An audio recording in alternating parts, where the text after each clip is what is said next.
On va commencer par prier. Seigneur, nous voulons vraiment nous mettre à tes pieds, être à ton écoute.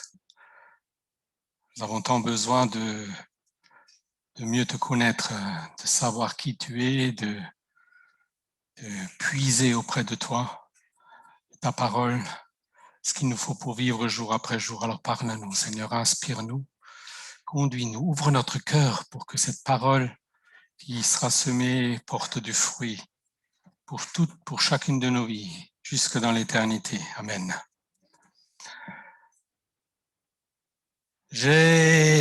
Quand j'ai demandé au Seigneur de m'inspirer pour cette parole, il m'est tout de suite venu une idée.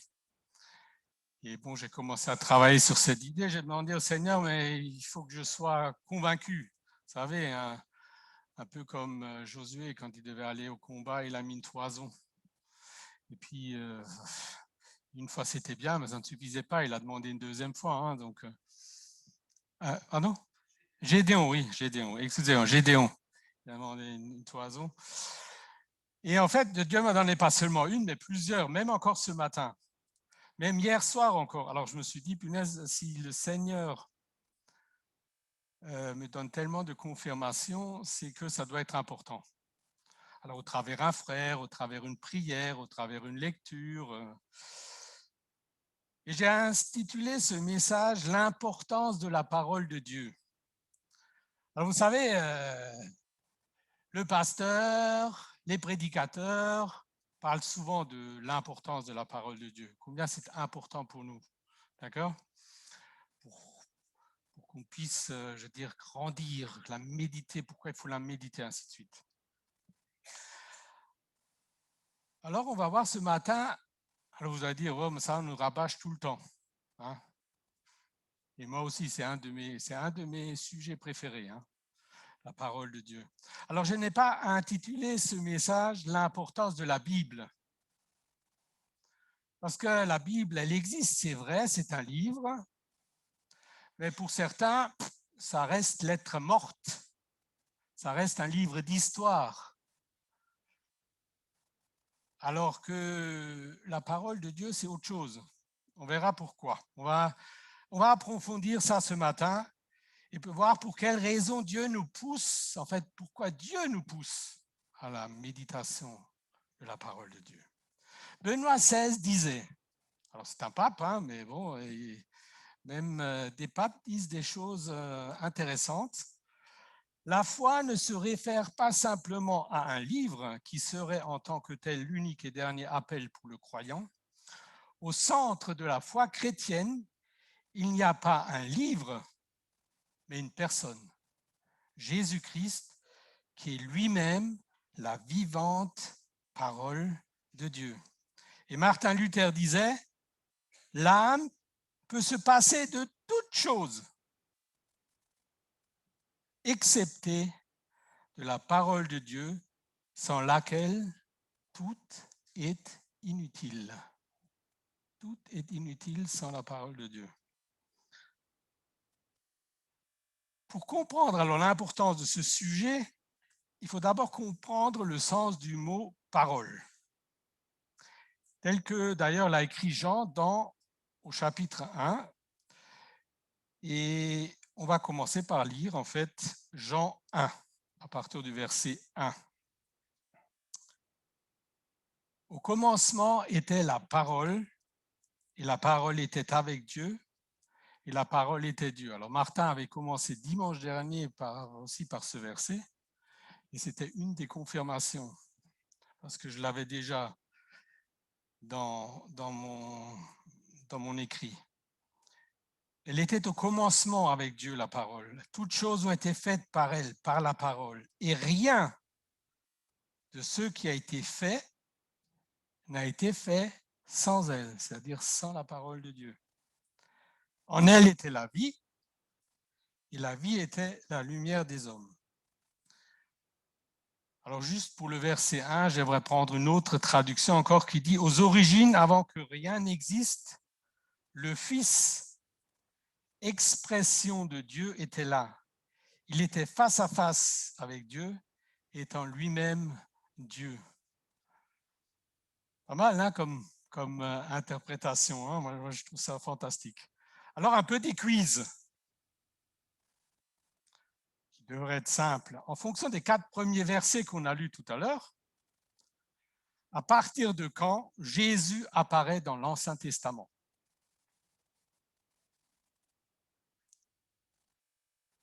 Non, je parle dans l'Ancien Testament, à partir de la Bible. Au commencement, verset 1. Là, vous avez raison. Hein. J'ai bien dit que c'était facile. Parce qu'en fait, au commencement, Dieu créa. Comme rien n'existait et rien n'a été fait sans la parole de Dieu, et comme la parole de Dieu, on verra que c'est Jésus, ah ben Jésus était là avant. Donc c'est une des raisons pourquoi en fait Jésus apparaît déjà dans le premier verset de la Bible. Et dans le verset 3 de Genèse 1, il est dit Dieu dit, ah ben c'est Jésus. Jésus est l'exécuteur en fait de ce que de ce que dit Dieu. Que signifie en fait, alors là, c'est un tout petit peu de théologie, mais j'ai vraiment résumé très beaucoup. Hein, très beaucoup. Hein. Que signifie en fait le terme parole dans la Bible, le terme logos, parce que parole c'est logos. En fait, c'est tout simplement ce que quelqu'un a dit, une parole, les dires de Dieu, ce que Dieu dit, décret, mandat, ordre, préceptes moraux donnés par Dieu, les prophéties de l'Ancien Testament données par les prophètes, une pensée, une déclaration, un dicton humain. C'est ce que ça veut dire dans la Bible, le terme logos.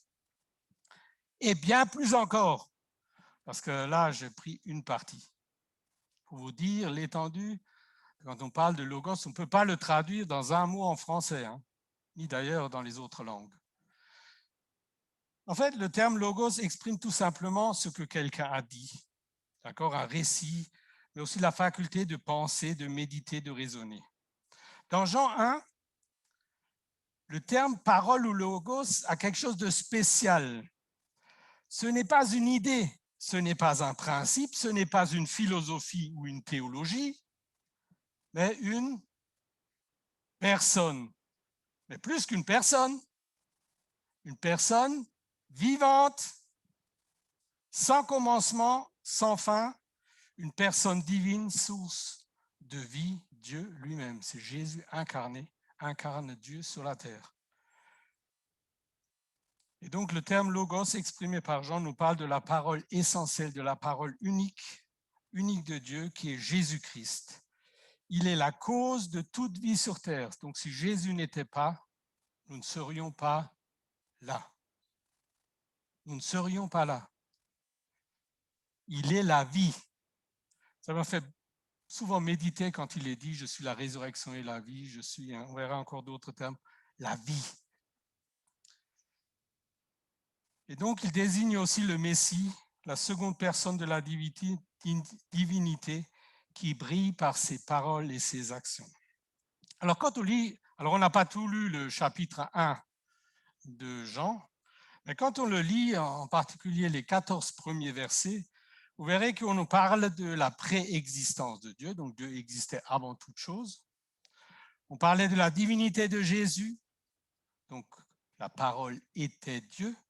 Donc si la parole Jésus était Dieu, il est divin. On parle de ce logos qui est l'agent de la création, le ministre de la création, le créateur, qu'il est devenu chair dans le verset 14. Il est venu apporter la révélation. Il est venu révéler la vie, il est la lumière, il est la grâce, il est la vérité, il est la gloire. Tout ça, vous le trouvez dans les 14 premiers versets de Jean. Et Jean a quelque chose de particulier par rapport à tous les philosophes qui ont parlé avant de ce terme logos, c'est que lui, il y a mis une personne.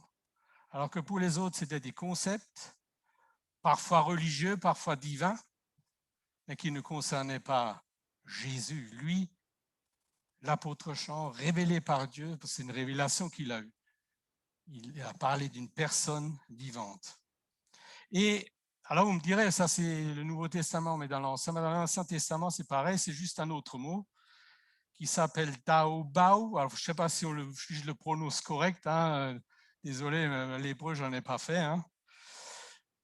Mais en fait, il est aussi traduit par logos dans certaines versions de la Bible, comme la Septante, qui est la version latine, qui servait à beaucoup de traductions bibliques, et qui affirme que Dieu est un Dieu qui parle, un Dieu qui se révèle, un Dieu qui communique.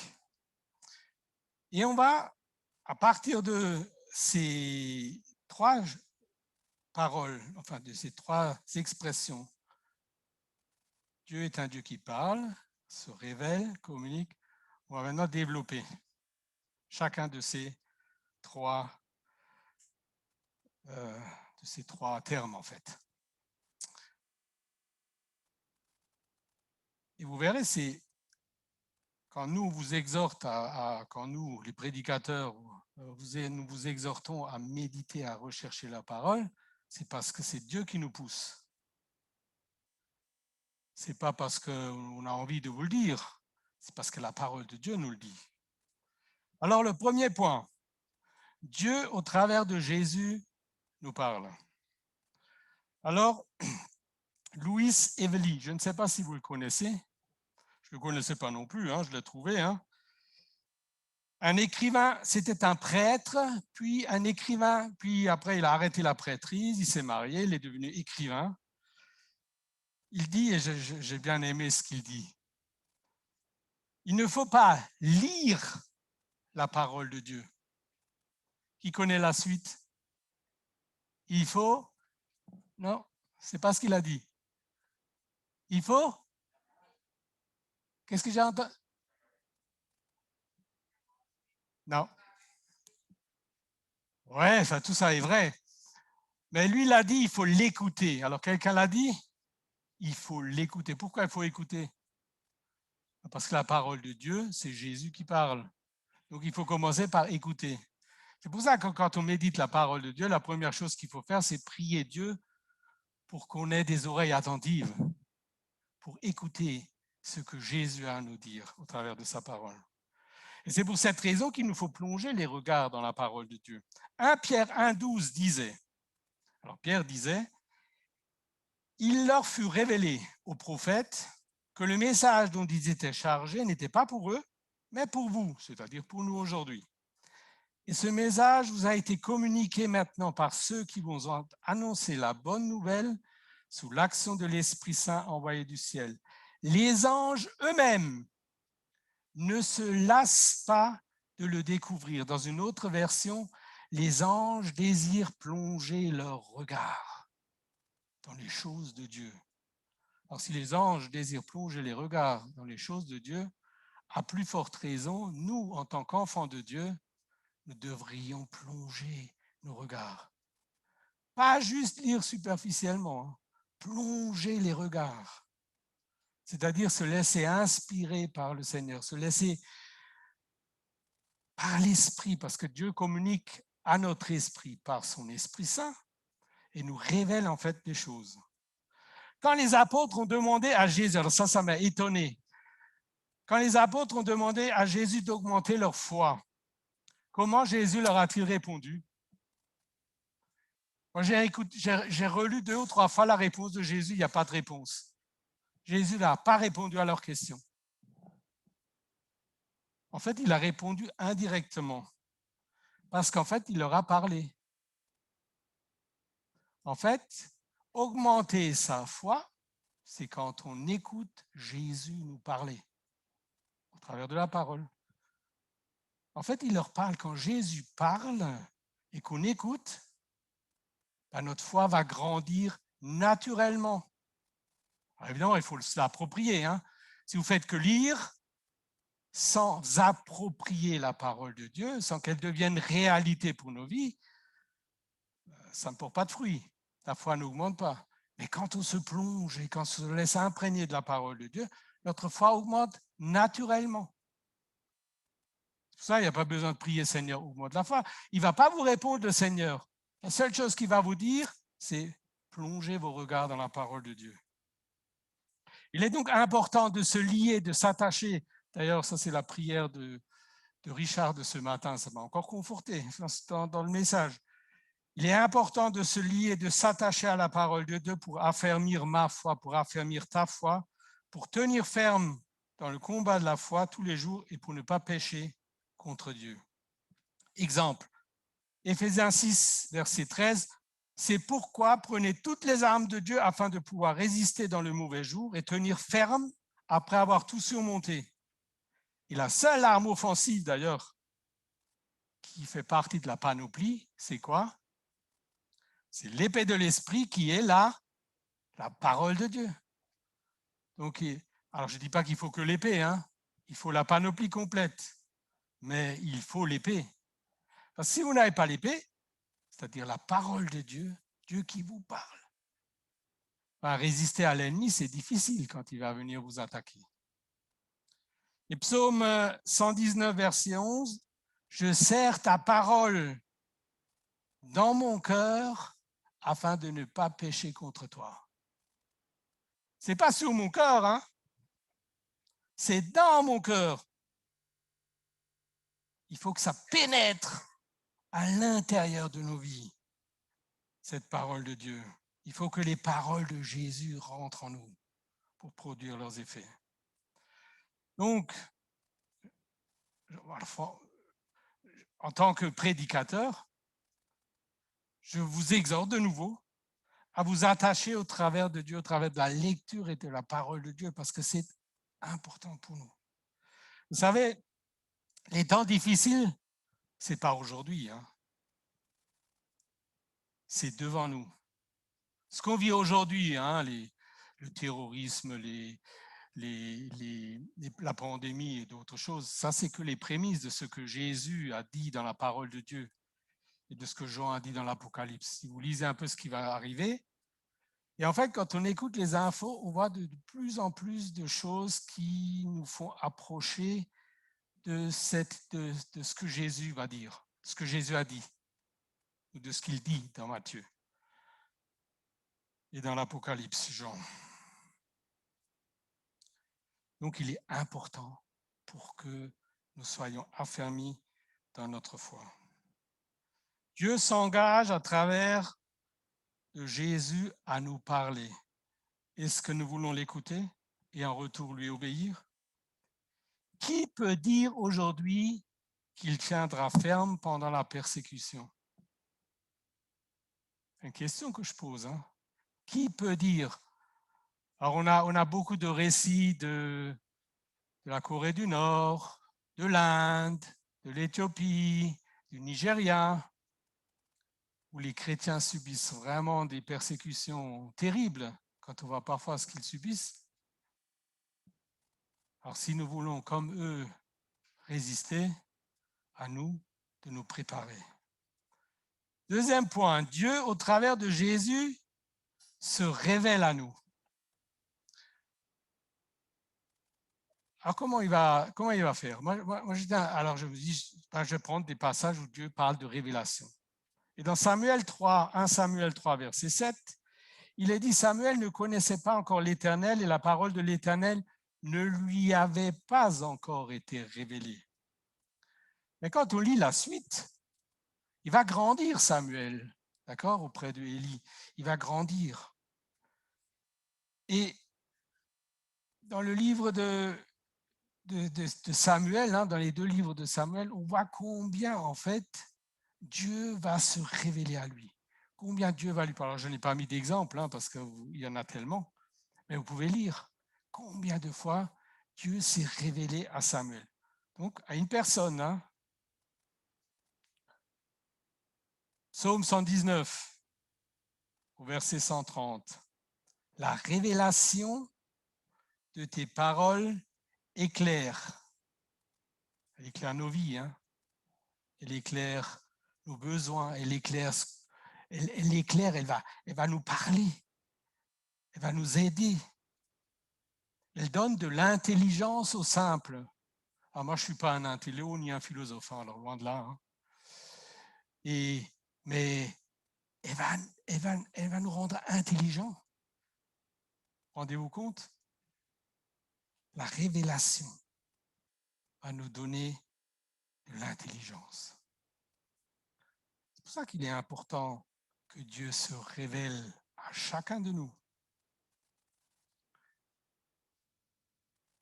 Dans Nombre 12, Dieu parle au peuple quand ils sont dans le désert et il va dire, au verset 6, Nombre 12, verset 6, « Écoutez bien mes paroles. Écoutez bien mes paroles. » Et c'est Dieu qui parle. Hein. « Écoutez bien mes paroles.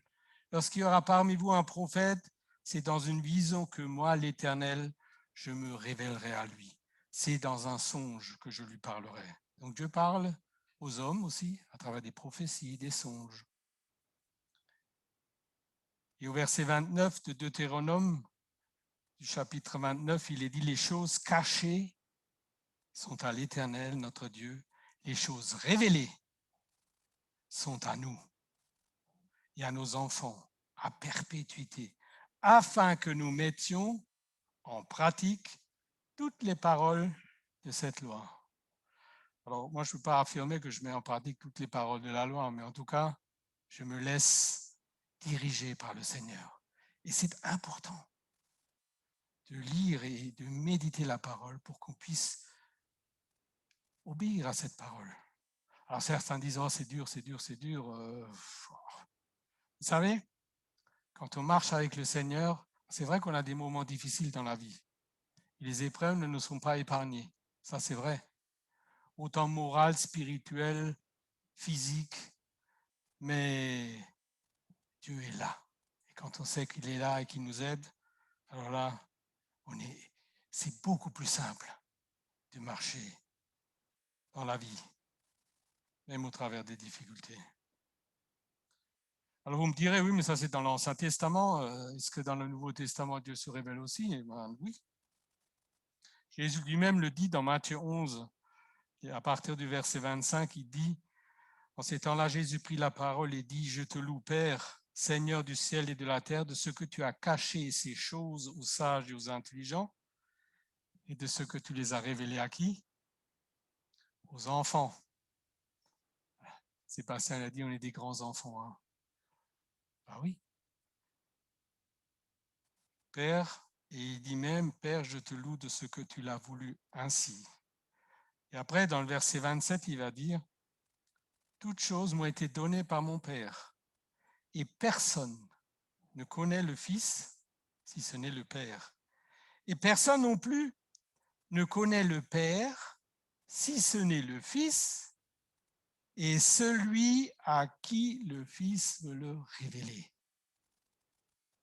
Donc si nous sommes là, si nous écoutons la parole ce matin, si nous sommes donnés à Jésus et que Jésus est notre Sauveur et notre Seigneur, c'est que Jésus nous l'a révélé, nous a révélé que Dieu était notre Père. C'est une révélation.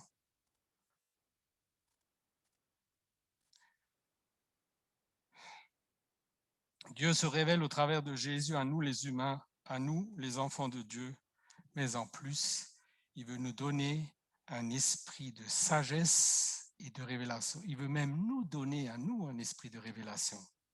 Comme c'est écrit dans Éphésiens 1, verset 16, « Je ne cesse de rendre grâce à vous, faisant mention de vous dans mes prières, afin que le Dieu de notre Seigneur Jésus-Christ, le Père de gloire, vous donne un esprit de sagesse et de révélation dans sa connaissance. » Alors j'ai un peu regardé dans sa connaissance. Qu'est-ce que ça veut dire là? Qu'est-ce que c'est ce petit bout de phrase-là qui est caché là-dedans?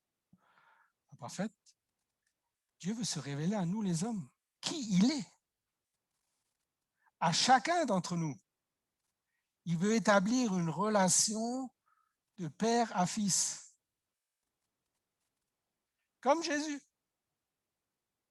Comme Jésus était fils de Dieu et qu'il avait une relation avec son Père, il en est de même pour nous. Il est bien dit que nous sommes co-héritiers avec Christ. Et Dieu a prévu, alors évidemment, nous ne sommes pas Jésus et nous ne serons certainement jamais. Hein? Je peux même dire, nous ne le saurons jamais.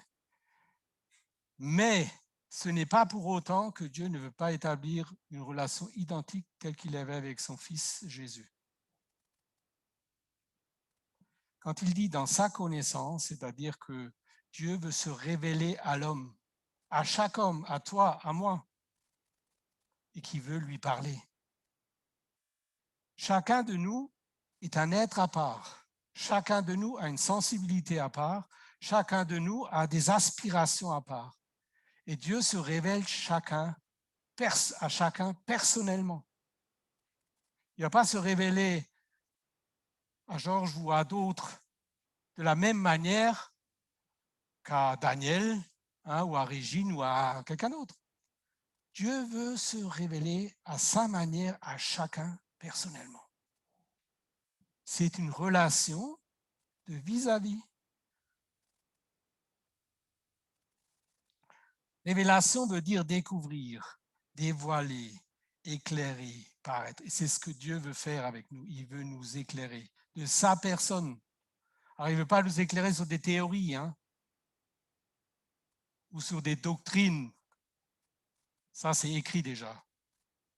Ce qu'il veut, c'est se révéler, lui, à nous. Et on a besoin de lui. C'est pour ça qu'il est important de passer du temps avec lui. Si l'apôtre Paul intercède autant pour ses bien-aimés Éphésiens, ne faut-il pas que nous aussi nous prions pour que Dieu révèle sa connaissance, c'est-à-dire toute sa grandeur, sa sainteté, sa richesse, sa puissance, sa vie à nous, à mon cœur, dans chaque cœur.